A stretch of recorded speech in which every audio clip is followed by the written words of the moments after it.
പോലീസുകാർ വരുമ്പോൾ ഒന്നില്ലെങ്കിൽ മിനിമം ഒരു ഇൻഫർമേഷൻ കിട്ടിയിട്ടുണ്ടെങ്കിൽ ഒരു ചാനൽ ആരെങ്കിലും കൂട്ടിയിട്ട് വരണമായിരുന്നു. അല്ലാന്നുണ്ടെങ്കിൽ അവരെ ഫോണിൽ തന്നെ ഒരു ക്യാമറ തുറന്നിട്ട് അവരെ നമ്മളെ റൂമിലേക്ക് കയറണമായിരുന്നു. അല്ലാതെ അവരെന്നെ അവിടുന്ന് ഒരു തീപ്പെട്ടി എടുത്തിട്ട് ഇതായി സാധനം കിട്ടിയെന്ന് പറഞ്ഞിട്ട് നമ്മളെ കുറ്റക്കാരാക്കേണ്ട എന്താ ആവശ്യമുള്ളത്? എന്നിട്ട് ലാസ്റ്റ് ഇനി ഇവരെ വീഡിയോ എടുത്തു എന്നിട്ട് നമ്മളെ വീഡിയോ എടുക്കൽ. കാരണം എനിക്കറിയണം ഈ തച്ചിന്ന് പറഞ്ഞ കഴിഞ്ഞ ദിവസം കണ്ണൂർ തളിപ്പറമ്പിൽ വെച്ചിട്ട് 4 പേരെ എക്സൈസ് ഓഫീസേഴ്സ് അറസ്റ്റ് ചെയ്തിട്ടുണ്ടായിരുന്നു. MDMA കൈവശം വെച്ചതിന്റെ പേരിലായിരുന്നു അറസ്റ്റ് ചെയ്തിട്ടുണ്ടായിരുന്നത്. ഇവർ ഒരു ഹോട്ടലിൽ റൂം എടുത്തിട്ട് അതിനകത്ത് ഇരുന്നിട്ട് ഈ പറയുന്ന രീതിയിൽ ലഹരി ഉപയോഗിക്കുമായിരുന്നു.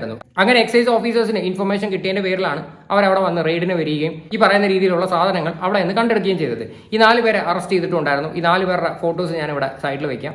ഓരോരുത്തരായിട്ട് നിങ്ങൾക്ക് കാണാൻ പറ്റും. ഓക്കെ, ഇതിനകത്ത് 3-ാം പ്രതിയായിട്ടുള്ള റഫീന എന്ന് പറയുന്ന ഈ പെൺകുട്ടി ഇൻസ്റ്റാഗ്രാമിൽ ഒരു വീഡിയോ ഇട്ടിട്ടുണ്ടായിരുന്നു. ഇതല്ല ഇതിന്റെ സത്യം, ഇതിന് വേറൊരു വശമുണ്ട്. എന്നെ പിടിച്ചിട്ടുണ്ടെങ്കിൽ എന്നെ എന്തുകൊണ്ട് റിമാൻഡ് ചെയ്തില്ല, മനഃപൂർവ്വം ഈ ഒരു പെൺകുട്ടിയെ ആരോ പെടുത്താൻ വേണ്ടി ചെയ്തതാണ്, എങ്ങനെയൊക്കെയുള്ള ഡയലോഗായിരുന്നു ഈ പുള്ളിക്കാരത്തി പറയണത്.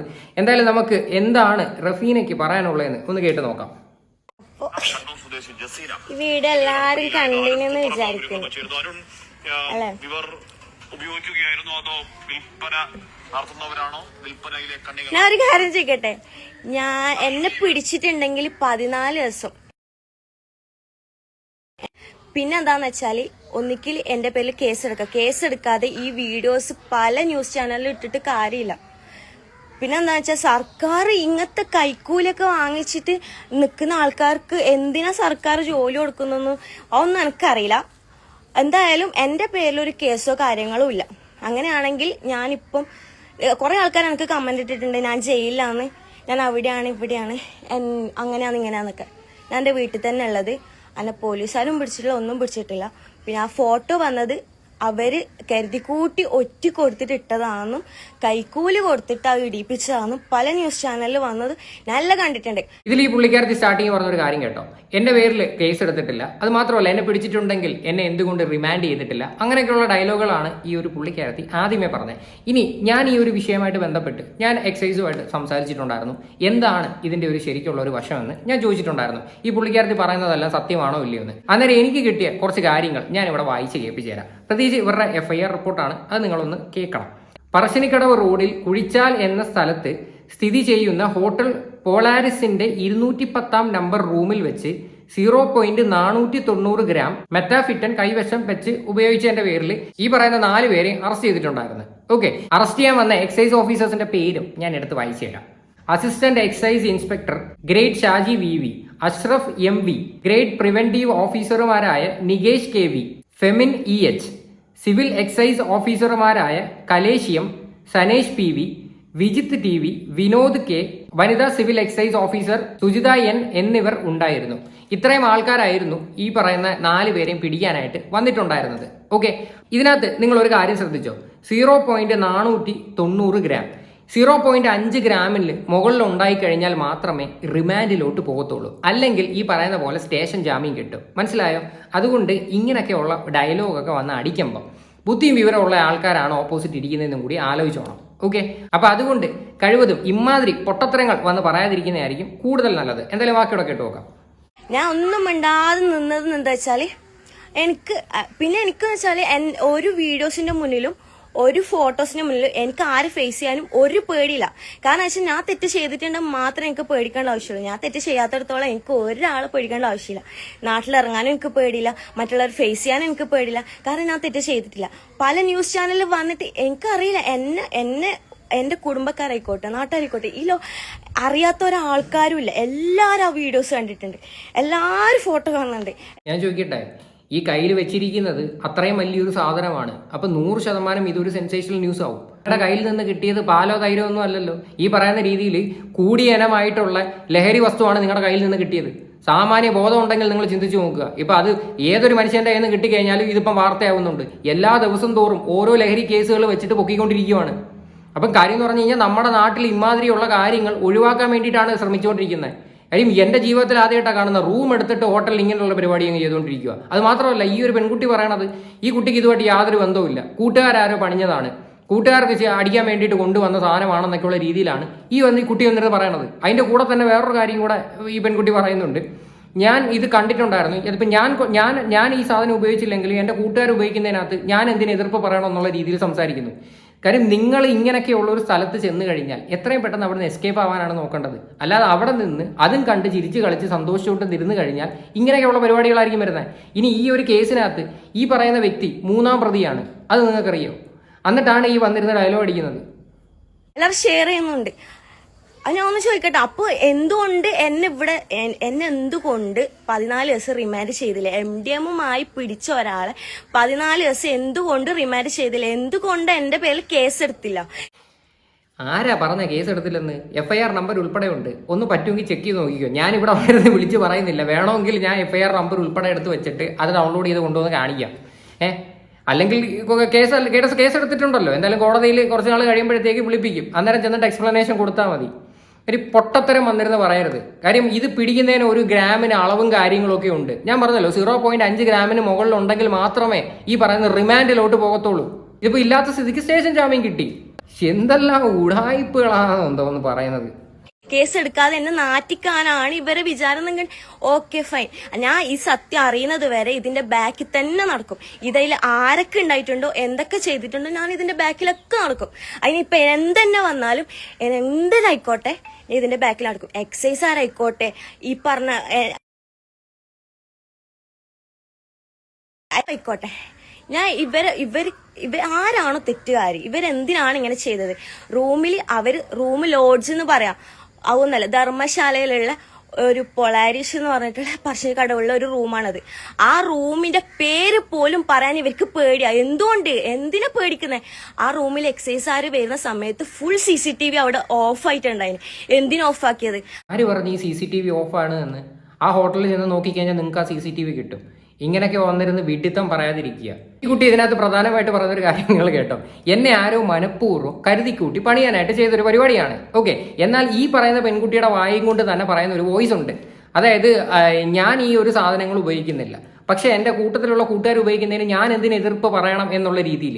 അപ്പം ഈ ഒരു സാധനം കണ്ടു കഴിഞ്ഞാൽ പോലീസുകാർ പിടിക്കുമെന്നും, അല്ലെങ്കിൽ ഈ ഒരു സാധനത്തിന്റെ കൂട്ട് ചെന്ന് ഇരുന്നാൽ പോലും അത് ഇവർക്ക് തന്നെ ദോഷം വരുമെന്ന് പോലും ഇവർക്ക് നല്ല ബോധ്യമുണ്ട്.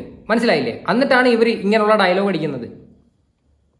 അവര് എക്സൈസുകാർ വന്നിട്ട് അതിനുള്ളിൽ കയറിയിട്ട് അവർ തന്നെ ഒരു സാധനം വെച്ച് എടുത്തിട്ടാണ് അവർ ഇന്ന സാധനം കിട്ടിയെന്ന് പറഞ്ഞത്. അവർക്ക് പറയാൻ അവിടെ ഓപ്ഷൻസ് ഇല്ല. എക്സൈസുകാർ വന്ന് അവിടെ കൊണ്ടുവന്ന് സാധനം വെച്ചിട്ട് മനഃപൂർവ്വം ചെയ്തതാണെന്നാ? എക്സൈസുകാർക്ക് ഇതാണോടെ പണി?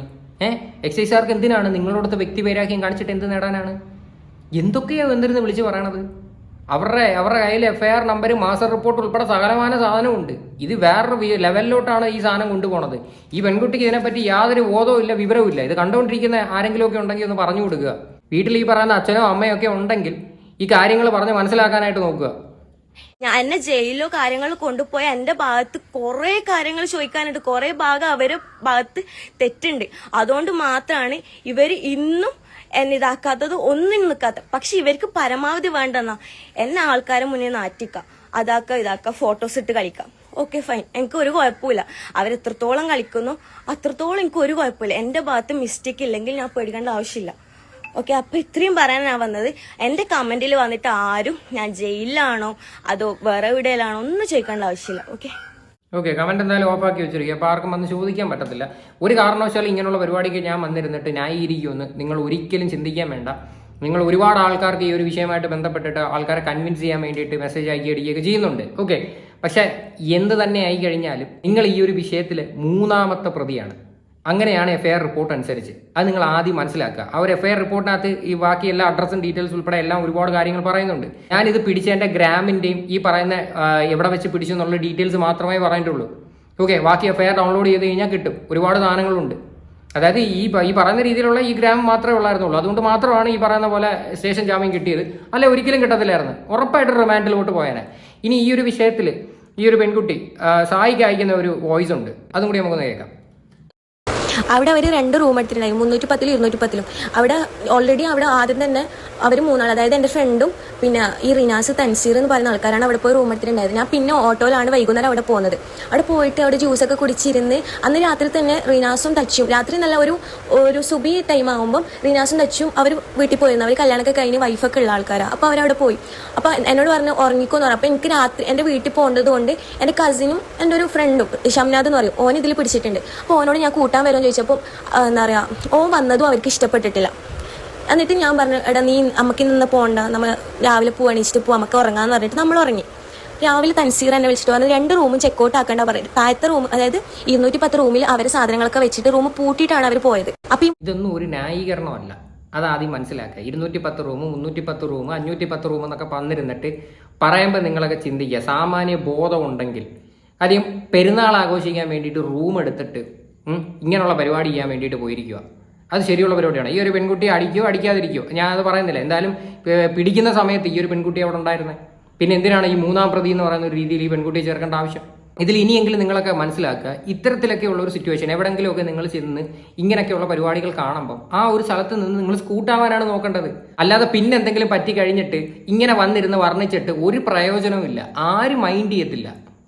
310 ചെക്കൗട്ട് ആക്കിയിട്ട് താഴേക്ക് വരാൻ വേണ്ടിയിട്ട് തൻസീർ രാവിലെ വന്നിട്ട് വിളിച്ചിട്ട് പറഞ്ഞു. അപ്പം ഞാൻ താഴോട്ട് ഞാനും ഈ ഷംനാദ് എന്ന് പറയുന്നതും ജസീറ എന്ന് പറഞ്ഞ നമ്മൾ താഴോട്ട് വന്ന് നമ്മൾ ആ റൂമിൽ നിന്നപ്പോൾ തൻസീറിൻ്റെ വേറൊരു ഫ്രണ്ട് ഉണ്ട്. നമ്മൾ ഇതുവരെ കണ്ടിട്ടുള്ള അയാളെ റിനാസ് ഇല്ലായിരുന്നു, പക്ഷെ വേറൊരു ഫ്രണ്ട് അയാളെയാണ് പിന്നെ ഒരാൾ പിടിച്ചൊരാൾ. അപ്പോൾ അയാളെയും കൂടി ഞാൻ കണ്ട്. അപ്പോൾ അയാളെ കണ്ട സമയത്ത് ഇതാരാന്നൊക്കെ ചോദിച്ചപ്പോൾ ഇവൻ പറഞ്ഞു ഇതെൻ്റെ ഫ്രണ്ടാണ്, നീ ഇതുവരെ കണ്ടിട്ടില്ല, പരിചയപ്പെട്ടു എന്നൊക്കെ പറഞ്ഞ് പരിചയപ്പെട്ട് അങ്ങനെ ഇരുന്നൊരു 10 മിനിറ്റ് കഴിഞ്ഞപ്പം ഫുഡ് ഓർഡറാക്കി, ബിരിയാണിയും ജ്യൂസൊക്കെ ഓർഡറാക്കി വന്ന്. അതിനുശേഷം ഇവർ നമ്മൾ ഇത് യൂസ് ചെയ്യുന്നില്ലെങ്കിലും അടിക്കുന്നവരെ അടിക്കണ്ടെന്ന് പറയാനുള്ളൊരു ഇത് നമുക്കില്ല അല്ലേ? അതുകൊണ്ട് കേട്ടോ, നമ്മളിത് അടിക്കുന്നില്ലെങ്കിലും ബാക്കിയുള്ളവർ ഇത് അടിക്കണ്ട എന്ന് പറയാനുള്ള റൈറ്റ്സ് നമുക്കില്ല എന്ന്. നിങ്ങളത് അവിടെ കംഫർട്ടബിൾ അല്ലെങ്കിൽ നിങ്ങൾ അവിടെ നിന്ന് ഇറങ്ങി പോവുക, അതാണ് ചെയ്യേണ്ടത്. അല്ലാതെ ഇങ്ങനെ വന്നിരുന്ന് ന്യായീകരിക്കരുത്. കാര്യം ഈ ഒരു സാധനം ഡേഞ്ചർ ആണ് എന്നറിയാലോ. കള്ള് മേടിച്ച് കുടിക്കുന്ന കണക്കല്ല. കള്ള് ഉണ്ടെങ്കിൽ കുഴപ്പമില്ല, ഇത്ര നമ്മുടെ കയ്യിൽ ഒരു 3 ലിറ്റർ മദ്യം അല്ലെങ്കിൽ അതിന്റെ ബില്ലും കാര്യങ്ങളൊക്കെ ഉണ്ടെങ്കിലും വലിയ പ്രശ്നമില്ല. പക്ഷേ ഈ പറയുന്ന നിയമവിരുദ്ധമായിട്ടുള്ള സാധനങ്ങൾ നമ്മുടെ കയ്യിൽ വെച്ചിരുന്ന് കഴിഞ്ഞാൽ നമുക്ക് തന്നെ അത് പണിയാകുന്നത്. മനസ്സിലായില്ലേ? ഇതിപ്പോൾ നിങ്ങൾ പറഞ്ഞത് തന്നെ ഏറ്റവും വലിയൊരു തെറ്റാണ്. അതായത് നമ്മളിത് അടിക്കുന്നില്ലെങ്കിലും നമ്മുടെ കൂട്ടത്തിലുള്ളവർ ഇത് ചെയ്യേണ്ടത് നമുക്ക് പറയാനുള്ള റൈറ്റ്സ് ഇല്ലെന്ന്. അവിടെ വെച്ച് ആ സ്പോട്ടിൽ പറയണമായിരുന്നു, ഇങ്ങനെയുള്ള പരിപാടിയാണെങ്കിൽ നടക്കത്തില്ല, ഞാൻ എൻ്റെ വീട്ടിൽ പോവാണ് എന്ന് പറഞ്ഞിട്ട് ആ സ്പോട്ടിൽ അവിടെ നിന്ന് ഇറങ്ങണമായിരുന്നു. അതായിരുന്നു ഈ ഒരു വിഷയത്തിൽ ചെയ്യേണ്ടത്. തന്നെ ഞാനൊന്നും സംസാരിച്ചിട്ടില്ല. അപ്പോൾ സമയത്ത് തന്നെ ഇവരെ കയ്യിൽ എന്താ പറയുക, ഒരു പാക്കറ്റോളം കുറേ സാധനങ്ങളൊക്കെ നമ്മൾ കാണുന്നുണ്ട്. ഈ സാധനങ്ങൾ കാണുന്നുണ്ട്. അപ്പോഴുണ്ട് ഈ ബ്ലൂടൂത്ത് കണക്ട് ചെയ്തത് ഈ തൻസീറിൻ്റെ ഫോണിലായിരുന്നു. ഈ ഫോണിൽ നിന്ന് ഈ തച്ചി എന്ന് പറയാം അവരെ അങ്ങനെ അവരെ ഫോണിൽ നിന്ന് ബ്ലൂടൂത്ത് കണക്ട് ചെയ്തിട്ട് അതിലേക്ക് ഒരാളെ കോൾ വന്നുകൊണ്ടിരിക്കുന്നുണ്ട്. അപ്പം ഞാൻ പറയുന്നുണ്ട് ഇങ്ങനെ ഒരാളെ കോൾ വരുന്നുണ്ട് എന്നുള്ള ഒരു ഷീജിൽ നിന്ന് അങ്ങനെ എന്തോ പറഞ്ഞിട്ട് ഒരാൾ കോൾ വരുന്നുണ്ട്. കോൾ വരുന്നുണ്ട്, കോൾ എടുക്ക് കട്ടാക്ക് എന്ന് പറയുന്നുണ്ട്. അങ്ങനെ ഇവർ തച്ചി പെട്ടെന്ന് പുറത്ത് പോയി ഉള്ളിൽ കയറാം. അപ്പോൾ ഷംനാദ് പറയാം എക്സൈസ് വരുന്നുണ്ട്, ഓൻ ബാൽക്കണിയിൽ നിന്നിട്ടുണ്ട്, എക്സൈസ് ആര് വരുന്നുണ്ട് എന്നിട്ട് ഓൻ ബാൽക്കണിയിൽ നിന്ന് ഉള്ളോട്ടേക്ക് വന്നപ്പോൾ തച്ചി വേഗം അതിൻ്റെ ഇടയിൽ കൂടിയിട്ട് റീനാസ് ഒരു എന്താ പറയുക, ഒരു 5 മിനിറ്റ് ഗ്യാപ്പിൽ റീനാസ് ആ റൂമിൽ കയറിയിരുന്നത്. എന്തോ നമുക്ക് ഡൗട്ട് തോന്നണ്ടെന്ന് വിചാരിച്ചിട്ടാണോ എന്ന് അറിയില്ല. റൂമിൽ കയറി ഓൻ പുറത്തിറങ്ങിയിട്ടുണ്ടായി റീനാസ്. അപ്പം തന്നെ ഓൻ പുറത്തിറങ്ങിയിരുന്നു. അപ്പോൾ തച്ചി എന്താക്കി, ഈ കണ്ണാടി ഇടുന്നൊരു ബോക്സ് ഉണ്ട്, ഈ കൂളിംഗ് ഗ്ലാസ് ഇടുന്ന ബോക്സിൻ്റെ ഉള്ളിൽ എല്ലാ സാധനം ഇട്ടിട്ട് പുറത്തിറങ്ങിയിട്ട് നൈസായിട്ട് എന്താ പറയുക, ഒരു ഫിലിം കാണുന്ന ഫീലായിരുന്നു എനിക്ക്. അവർ ഒരു കാര്യം ചെയ്തിട്ടില്ല എന്നുള്ള രീതിയിൽ പുറത്തേക്ക് നടക്കലും എക്സൈസാർ ഇതേപോലെ ഈ സൈഡിൽ നിന്ന് ഉള്ളിൽ കയറലും. അപ്പം തന്നെ എക്സൈസുകാർ ഉള്ളിലേക്ക് കയറിയപ്പോൾ ഇത്രയും മാത്രമേ കിട്ടിയുള്ളൂ. ബാക്കിയുള്ള സാധനങ്ങൾ ഈ പറയുന്ന പോലെ ബാത്റൂമിനകത്ത് നിന്ന് ഫ്ലഷ് അടിച്ച് കളയുകയോ അല്ലെങ്കിൽ ഈ പറയുന്ന തച്ചി മച്ചി എന്നൊക്കെ പറയുന്ന ഏതോ ഒരുത്തനുണ്ടല്ലോ അവിടെ നിന്ന് എടുത്തുകൊണ്ട് ഇറങ്ങിപ്പോയെന്നൊക്കെ പറയുന്നുണ്ടല്ലോ, അമറയിലുണ്ടായിരുന്നെന്ന് ഒന്നെങ്കിൽ എടുത്തുകൊണ്ട് പോവുകയോ ചെയ്തിട്ടുണ്ട്. മനസ്സിലായില്ലേ? വളരെ തുച്ഛമായിട്ടുള്ള ഒരു ഗ്രാം കിട്ടിയതിൻ്റെ പേരിൽ നിങ്ങൾ റിമാൻഡ് ആയിട്ടില്ല. പക്ഷേ നിങ്ങൾ ആലോചിച്ച് നോക്കുക, ഈ ഒരു പെൺകുട്ടി വന്നിരുന്ന് ഈ ഒരു വിഷയത്തെ പറ്റിയിട്ടാണ് വന്നിരുന്ന് വർണ്ണിക്കുന്നത്. അതായത് നിസ്സാരപ്പെട്ട ഒരു സബ്സ്റ്റൻ്റ് അല്ല. അത് ആദ്യം മനസ്സിലാക്കുക. ആ ഇത്രയും കൂടിയ ഹനം കയ്യിൽ വെച്ചിട്ട് അതിനെപ്പറ്റി വന്നിട്ട് സംസാരിക്കുകയാണ്. ഞങ്ങൾ റൂമിൽ ഇറങ്ങി അവിടെ മറ്റേ പാക്കറ്റ് ഉണ്ടായിരുന്നു, മറിച്ചതുണ്ടായിരുന്നു. എന്തോന്നടേ ഇത്? ദൈവത്തെ ഓർത്ത് ഇമാതിരി വിഷയങ്ങളിൽ വന്നിരുന്നിട്ട് ഒരു ന്യായീകരണം എന്ന് പറയരുത്. കിട്ടിയത് കിട്ടി, മനസ്സിലായില്ലേ? ഇനി നിങ്ങളുടെ ഭാഗത്ത് ന്യായം ഉണ്ടെങ്കിൽ നിങ്ങൾ അത് കോടതിയിൽ പോയി തെളിയിക്കുക, അതാണ് വേണ്ടത്. നമ്മൾ കൂടുതൽ എല്ലാവരും പറഞ്ഞത് ഒരാൾ പുറത്ത് പോയി, 2 ആൾ പുറത്ത് പോയി. ആര് പുറത്തു പോയി? ഒരാളും പുറത്തു പോയില്ല. നമ്മൾ കണ്ടില്ലല്ലോ. അവരങ്ങനെ തന്നെ പറഞ്ഞു. 10 പേരുണ്ടായിട്ട് വരെ ഒരാൾ പോലും അവരെ ബാക്കിൽ ഓടിയിട്ടില്ല. 50 ഗ്രാം 100 ഗ്രാം അധികം കൊണ്ടുപോകുന്ന ആളെ ബാക്കിൽ ഓടാതെ ഇവർ ഈ ചെറിയ സാധനം ഇവിടുന്ന് കിട്ടിയിട്ടെന്ന് പറഞ്ഞിട്ട് നമ്മളെ പിടിച്ചു കൊണ്ടുപോകേണ്ട എന്താ ആവശ്യമുള്ളവർക്ക്? ചെറിയ ഗ്രാം കിട്ടിയെന്നും പറഞ്ഞിട്ട് പിടിച്ചുകൊണ്ട് പോകേണ്ട കാര്യം തോന്നുന്നത്. ചെറുതായാലും വലുത് കഴിഞ്ഞാൽ അവർക്ക് അവരുടെ ഡ്യൂട്ടി ചെയ്തേ പറ്റത്തുള്ളൂ. സോ ഇമാതിരി പൊട്ടത്തരങ്ങൾ പറയാതിരിക്കുക. കാര്യം അത് നിങ്ങളുടെ മെച്യൂരിറ്റി കുറവാണ് നിങ്ങൾ ഇങ്ങനെയുള്ള ഡയലോഗുകളൊക്കെ വന്നിരുന്ന് സംസാരിക്കുന്നത്. മനസ്സിലായില്ലേ? എന്തായാലും ഈ ഒരു വിഷയമൊക്കെ ഇവരുടെയൊക്കെ വീട്ടുകാരൊക്കെ കാണുന്നുണ്ടെങ്കിൽ ഇനിയെങ്കിലും മനസ്സിലാക്കുക. കാര്യം മക്കളെയൊക്കെ പറഞ്ഞ് മനസ്സിലാക്കാനായിട്ട് നോക്കുക. കാര്യം പ്രത്യേകിച്ച് ഇങ്ങനെയുള്ള സ്ട്രേഞ്ചേഴ്സിൻ്റെ അടുത്തോ അല്ലെങ്കിൽ ഏത് കൂട്ടുകാരാണെന്നോ ആയിക്കോട്ടെ, ഇങ്ങനെയൊക്കെ റൂം എടുത്തിട്ട് സ്റ്റേ ചെയ്യാനും ഇങ്ങനെയുള്ള പരിപാടിയൊക്കെ കാണിക്കാനും ഒരു രീതിയിൽ ഇവരെയൊന്നും ഇങ്ങനെയുള്ള രീതിയിൽ എങ്ങും പറഞ്ഞു വിടരുത്. കാര്യം ഇന്നത്തെ കാലം എന്ന് പറഞ്ഞാൽ നമുക്ക് ആർക്കും പറയാൻ പറ്റത്തില്ല. മേ ബി നമ്മളിത് യൂസ് ചെയ്തില്ലായിരിക്കും, പക്ഷെ നമ്മുടെ കൂടെ വരുന്നവർ ഇത് യൂസ് ചെയ്ത് കഴിഞ്ഞാൽ പോലീസുകാർ വന്നു കഴിഞ്ഞാൽ നമ്മൾ ഇതിന് ഉത്തരവാദിത്തം പറഞ്ഞേ പറ്റത്തുള്ളൂ. അത് ആദ്യമേ ചിന്തിക്കുക. ഓക്കെ, അപ്പോൾ ഇത്രയൊക്കെയുള്ള കാര്യങ്ങൾ. എന്തായാലും ഈ ഒരു വിഷയമായിട്ട് ബന്ധപ്പെട്ട് നിങ്ങളുടെയൊക്കെ അഭിപ്രായങ്ങൾ എന്താണെന്ന് വെച്ചാൽ നിങ്ങൾ തീർച്ചയായിട്ടും കമൻറ്റ് ചെയ്യുക.